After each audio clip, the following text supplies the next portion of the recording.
Deux frères reçurent le même héritage, la même terre, la même maison, aux mêmes outils.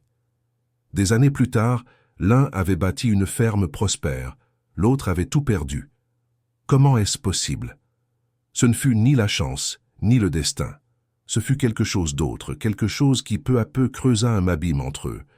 Voici l'histoire de Beaumarchane et de Maujulien, et de comment de simples fourmis leur enseignèrent ce qu'aucun maître humain ne put.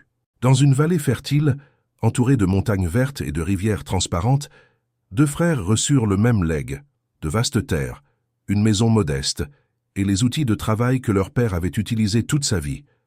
Marc, l'aîné, avait un regard tranquille et des mains habituées à l'effort.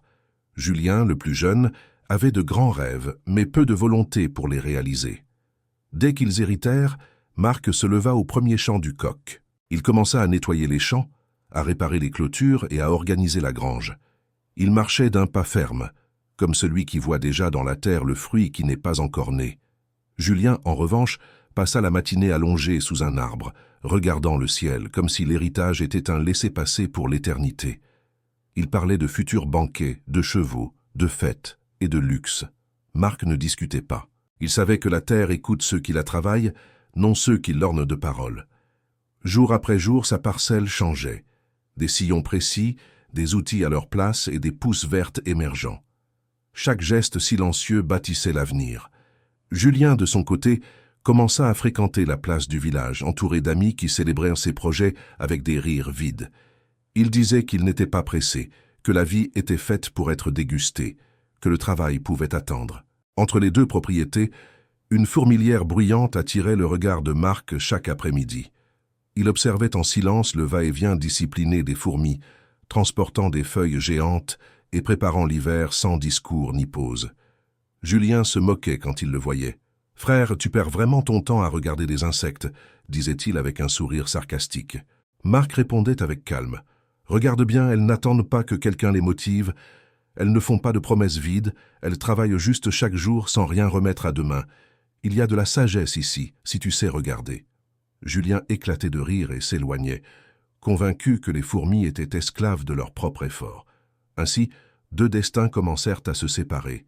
L'un semant, l'autre se confiant aveuglément à son héritage. L'été arriva avec ses jours longs et son soleil généreux. Marc profitait de chaque aube comme d'un présent unique. Il semait, construisait, planifiait. Il érigea un petit enclos, renforça le toit de la maison et traça des canaux pour l'irrigation. Sa ferme, jadis identique à celle de son frère, commença à se distinguer. Les plantations poussaient vigoureusement, l'air sentait le blé frais et même les voisins passaient pour regarder avec un respect silencieux. Julien pourtant commença à vendre de petites portions de son terrain. D'abord des coins qui ne servaient à rien, puis une bande près de la rivière pour avoir de l'argent liquide. Chaque vente lui donnait quelques mois de vie confortable. Dîners en ville, vêtements neufs, fêtes interminables. L'argent, comme l'eau entre les doigts, disparaissait sans rien laisser de bâti. Tandis que Marc travaillait au rythme des saisons, Julien vivait au rythme de ses caprices. Sa maison se détériorait peu à peu. Le toit commença à fuir, les clôtures se brisaient et personne ne les réparait.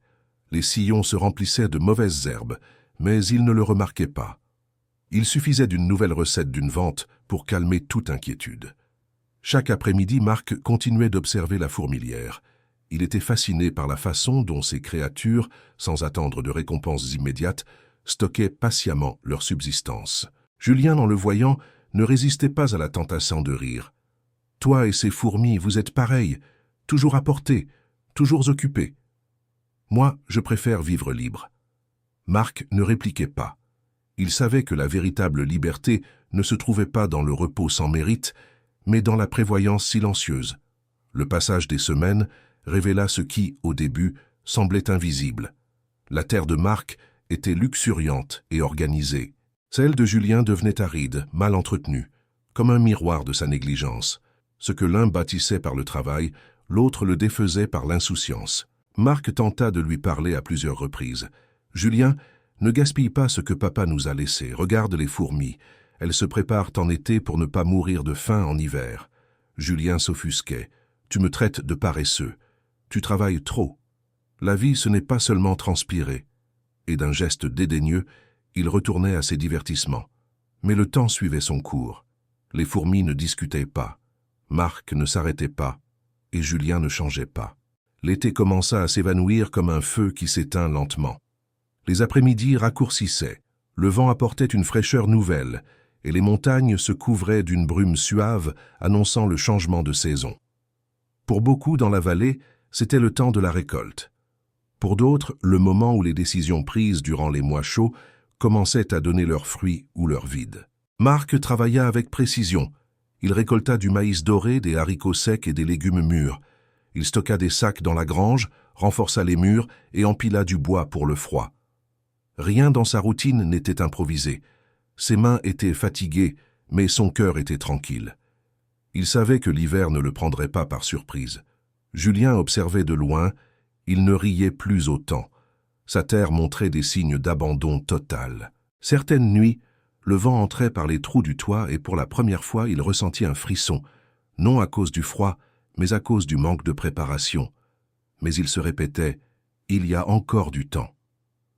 Un jour, en se promenant près du vieil arbre, il s'arrêta devant la fourmilière. Le mouvement était intense, des fils parfaitement organisés. Il n'y avait pas de chaos, seulement une chorégraphie silencieuse. Julien ressentit un malaise qu'il ne sut expliquer. Ces créatures qu'il méprisait jadis étaient prêtes, et lui non. Marc passa à ses côtés avec un sac de blé sur l'épaule. « Vois comment elles travaillent, » dit-il calmement. « Elles n'attendent pas que l'hiver soit là pour agir. » Julien ne répondit pas. Il se limita à regarder le sol, plus fâché contre lui-même que contre son frère. « Dites-moi une chose, avec lequel des deux frères vous identifiez-vous le plus jusqu'à présent? Si cette histoire a déjà allumé une étincelle en vous, écrivez dans les commentaires « Je veux vivre comme les fourmis » et abonnez-vous dès maintenant, car ce qui suit n'est pas seulement une histoire, c'est une leçon qui peut changer votre façon de voir la vie. Les premières pluies arrivèrent. Marc, ayant tout mis à l'abri, réduisit le rythme, mais ne s'arrêta pas. Julien commença à vendre ses objets personnels pour couvrir ses petites dépenses. Ce qui était autrefois une terre fertile n'avait plus de valeur immédiate. Une après-midi froide, Julien s'allongea dans son hamac déchiré et regarda les nuages sombres s'accumuler sur la vallée. Il comprit que l'été ne revient pas pour celui qui ne l'exploite pas. Marc ferma le portail de sa grange et alluma le feu dans son foyer. Julien, de sa maison vide, sentit pour la première fois que l'hiver n'était plus une saison, mais un miroir. L'hiver descendit sur la vallée sans demander la permission. Dans la ferme de Marc, tout avait un ordre naturel. Les sacs de grains étaient empilés, le bois était sec, les animaux étaient à l'abri. Dans celle de Julien, l'hiver révéla ce que l'été avait caché. Le toit fuyait, les murs étaient fissurés. Il n'y avait ni provisions ni bois sec. L'argent des ventes s'était évaporé dans des plaisirs passagers. Maintenant, quand il en avait le plus besoin, il ne restait rien. Un matin, cherchant un abri contre le froid, Julien repassa devant la fourmilière. Elle était complètement scellée, recouverte de feuilles et de brindilles bloquant l'entrée. Aucune fourmi en vue. Tout le travail silencieux de l'été s'était transformé en sécurité. Ce qu'il appelait esclavage était, en vérité, de la sagesse. Marc le trouva là, regardant en silence. « Elles n'improvisent pas », dit-il d'une voix tranquille. « Elles ont fait ce qu'elles devaient faire quand c'était le temps. » Julien ne répondit pas. Il ressentait un mélange amer d'orgueil blessé et de reconnaissance tardive. Les nuits commencèrent à être plus dures. Pour la première fois depuis longtemps, Julien ne parvenait pas à dormir, non par manque de sommeil, mais par conscience éveillée. L'hiver ne pardonne pas la paresse. Une nuit, alors qu'il tentait de dormir, une goutte d'eau glacée tomba du toit sur son front. Il se redressa en tremblant. Il comprit qu'il ne restait plus rien à vendre. Son corps commençait à céder, et avec lui son orgueil. Une après-midi grise, il décida de marcher jusqu'à la ferme de Marc. Chaque pas sur la boue gelée pesait plus que le précédent. Il se souvenait des avertissements de son frère, de ses propres moqueries. En arrivant, il vit la lumière chaude des fenêtres, la fumée droite de la cheminée. C'était un autre monde, bâti avec les mêmes outils que lui, mais avec des décisions différentes. Julien hésita, puis frappa doucement 3 fois. Marc ouvrit et le trouva prostré, les vêtements trempés, les lèvres mauves. Julien murmura « Je n'en peux plus ». Marc ne le réprimanda pas. Il le fit entrer, alluma plus de bois et lui donna un bol de soupe chaude. Julien baissa la tête sans excuse. « Tu avais raison, j'ai tout gaspillé. » Marc le regarda calmement. « Il ne s'agit pas de savoir qui avait raison, frère. Il s'agit d'apprendre avant qu'il ne soit trop tard. » Les premiers jours chez Marc furent durs pour Julien. Passer d'héritier confiant à dépendant de la générosité de son frère était un coup terrible. Mais cette blessure pouvait guérir s'il le permettait. Marc lui proposa un marché clair. « Tu peux rester ici, mais tu travailleras avec moi chaque jour, non comme un invité, mais comme une partie de cette terre. » Julien acquiesça sans hésiter. Dès l'aube suivante, Marc le réveilla. Julien, habitué aux grasses matinées, sentit son corps protester, mais il n'y eut pas d'excuse. Il s'habilla et suivit son frère au champ. Il n'y avait pas de semis en plein hiver, mais des tâches garantissant le futur, renforcer les clôtures, couper le bois, réviser les canaux, organiser la grange. Julien observait et imitait. Ce qu'il avait méprisé comme une vie de fourmi était maintenant une leçon vivante devant ses yeux. Peu à peu, Julien commença à ressentir quelque chose qu'il n'avait pas senti depuis longtemps, la satisfaction. À la fin de chaque journée, bien que son corps souffre, il y avait une paix profonde en lui. Une nuit près du feu, Julien observa ses mains gercées, tachées, vivantes. Il dit à voix basse « Je n'aurais jamais imaginé que le travail puisse apporter la paix. » Marc sourit. Ce n'est pas le travail en soi, c'est de semer en sachant que demain ne te prendra pas au dépourvu. Le printemps arriva comme une grande respiration. La vallée entière s'éveillait, et avec elle une nouvelle étape dans la vie de Julien. Marc lui confia un petit lot de terre. « Fais-en le tien. La terre ne garde pas rancune, elle répond seulement à celui qui travaille avec vérité. » Julien s'agenouilla et respira l'odeur intense de la nouvelle saison. Marc l'observait de loin. Il savait que le meilleur enseignement n'est pas donné par les mots, mais par la responsabilité. Julien avait besoin de sentir le poids et la satisfaction de construire quelque chose de propre, et c'est ce qui arriva. Chaque matin, il était le premier à sortir au champ. La paresse s'était dissoute comme la neige sous le soleil. Un jour, il entendit le mouvement constant des fourmis. Il les regarda en silence avec admiration et gratitude. Les semaines passèrent, et les premières pousses apparurent. Voir cette terre fleurir fut pour Julien une révélation. C'était de la dignité qui germait. Marc s'approcha une après-midi et dit « Tu vois, la terre parle à celui qui n'abandonne pas. » Julien sourit d'une joie tranquille. Il travaillait en silence, comme les fourmis qui l'avaient inspiré. L'été revint. Cette fois, le chant de Julien était un tableau vivant. Le matin, avant que les coqs ne chantent, il était déjà là. Marc l'accompagnait. Ce qui les séparait autrefois, l'attitude face au travail, était maintenant le lien qui les unissait. Le legs de leur père fleurissait de nouveau. Julien regardait ces récoltes comme des trésors, car elles représentaient chaque aube et chaque décision prise depuis cet hiver. Les voisins commencèrent à commenter. « Tu as vu la ferme de Julien ?» On dirait une autre personne. Il répondait simplement « La terre donne à celui qui ne lâche pas. C'est tout. » Julien ne se vantait pas. Avec l'excédent de la récolte, ils commencèrent à vendre au marché local, non comme des improvisateurs, mais comme des producteurs organisés. Ils avaient compris que la vraie prospérité n'arrive pas par un coup de chance, mais par une chaîne d'actes constants. Certains jeunes du village commencèrent même à les aider pour apprendre.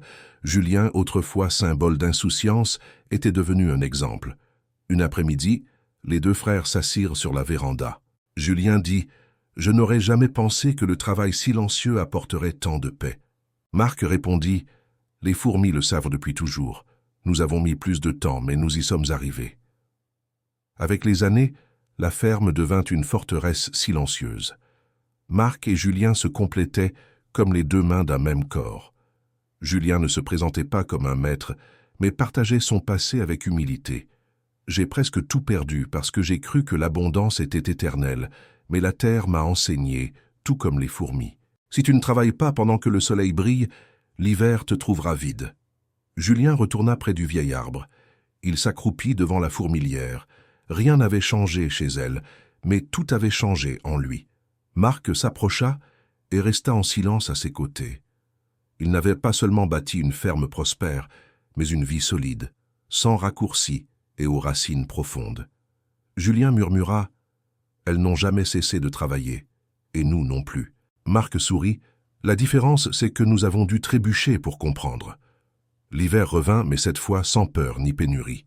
De la fenêtre, les frères regardèrent le vent hurler, tandis que la chaleur du foyer les enveloppait comme une promessa tenue. Au village, beaucoup disaient que leur ferme était un miracle, mais ils savaient que c'était un principe, le même que celui des fourmis, prévoir, travailler, s'organiser.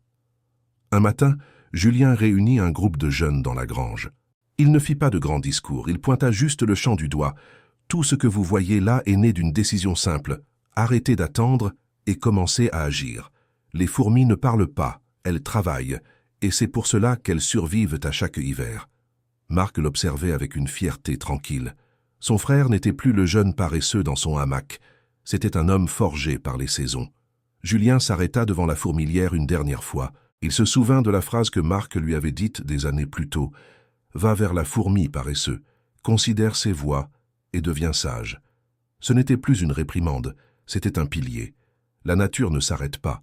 L'homme décide s'il accompagne son rythme ou s'il reste derrière. Si cette histoire a touché votre cœur, écrivez dans les commentaires. Aujourd'hui, je choisis la diligence.